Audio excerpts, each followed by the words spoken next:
On September 22, 2010, the collaborators involved with Malcolm McNab's second solo outing, The Infinite Trumpet, gathered at Malcolm's house to reminisce and celebrate the release of his new album.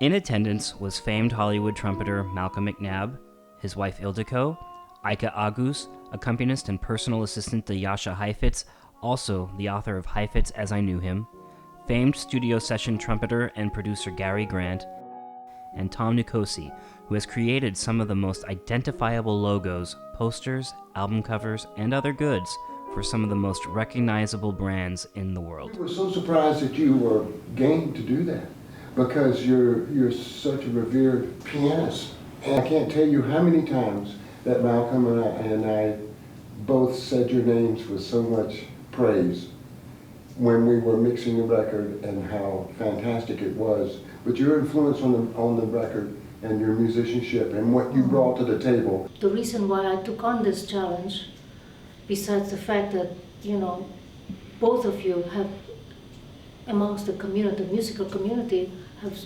really great respect from a lot of people I talked to about, Malcolm McNab or Gary Grant. So besides the fact that it's a challenge for myself, what it was I could do and bring out onto the table, on the musical table, in other words, my creativity, my abilities, as far as my touch.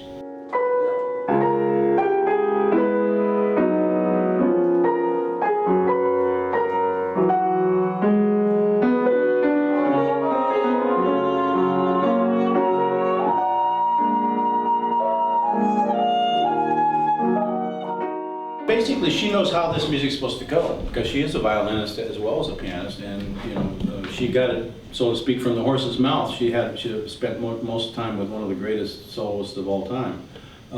But basically, that and playing it with her, she has such a strength musically that that's how you learn, by playing it with her, and felt the music and tempi and stuff like that. This lady is awesome, and I've listened to you musically, and the way when we first met you transposed immediately on the fly right to another key and played the whole thing like right out of your head. I knew she's brilliant. And then when Gary leaned back from the desk and said, "Bad to the bone."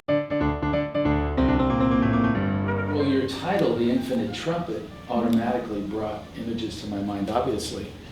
And the interesting thing about the infinity-shaped trumpet horn, you and I collaborated unknowingly back in the movie Sgt. Pepper's back in 1978. Right.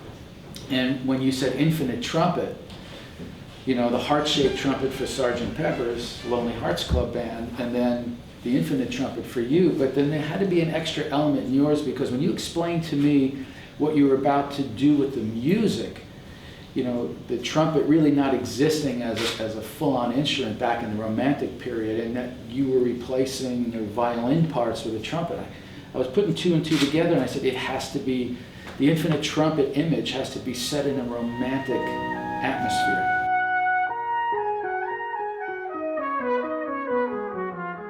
It's a collaboration. This is what was really remarkable, was we had a incredible sense of musical collaboration, whereby the soloist listens and responds to the accompanist.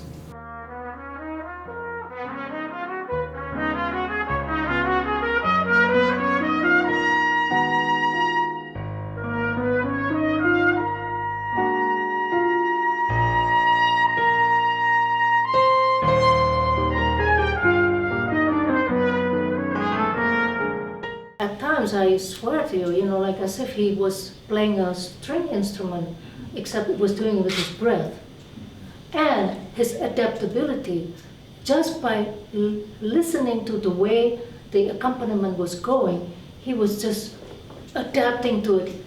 Well, I actually played violin and eventually viola for 2 years, in the first 2 years of college, and I was in a community orchestra and that sort of thing. So I know a little bit about the way that should go, but as far as the phrasing and articulation, and looking at the violin parts, I was thinking, could it be a trumpet part? I spent a lot of time just looking at it and listening. And as far as artists go, I listened to a lot of violin recordings, but also I got one particular album that has a lot of the same tracks that I started with by Vengerov.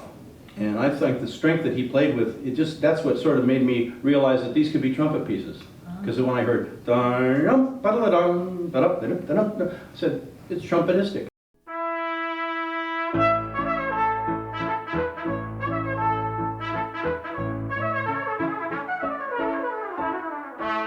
Those years is, doing scores in the background, you realize that, if you do your job right, you're not really noticed or heard. Right, exactly. The score is really not supposed to bring attention to itself, Right. and especially solos on anyone, And so I thought we'd get to a certain point when, much later, I'm not anxious to be world famous, but I'm just thinking, well, my kids and grandkids, well, my kids know, but grandkids, great-grandkids in the future, what is Grandpa, what did he play on? Well, that one movie when the car rolls over and the baby dies, and then the fire hydrant explodes, and that's what the solo is. The origins of the title, well, there's a young lady who's been naming my CDs, and she's sitting over there on the stairs, actually. Her name is Ildiko, my wife, and she's the composer of Exquisite also.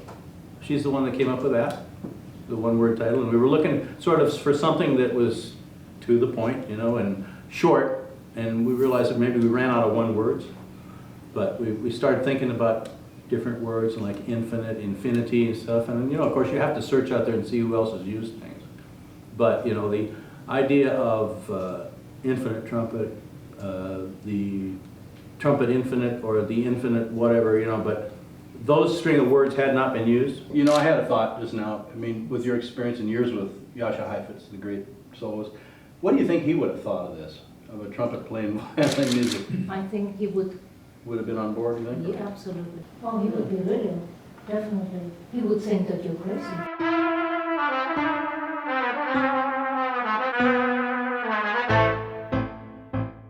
A piano and trumpet record is very, very difficult in the sense that it's just two people, and then it's very exposed on both parties, and that gelling that they do together makes it or breaks it. And I think we really accomplished that, and I think Ayke and Malcolm were just magic on the record. The way Gary produces is interesting. He never says, man, that just isn't good yet, or something like that. He would just sigh, and he would look over and he'd say, are you going to be happy with that? This kind of project, you must be true to your own heart, if you're going to help each other. I listened to both of your records many, many times, both on my iPod, in the car, and on my stereo at home and the computer at home. And every time it takes you into another world.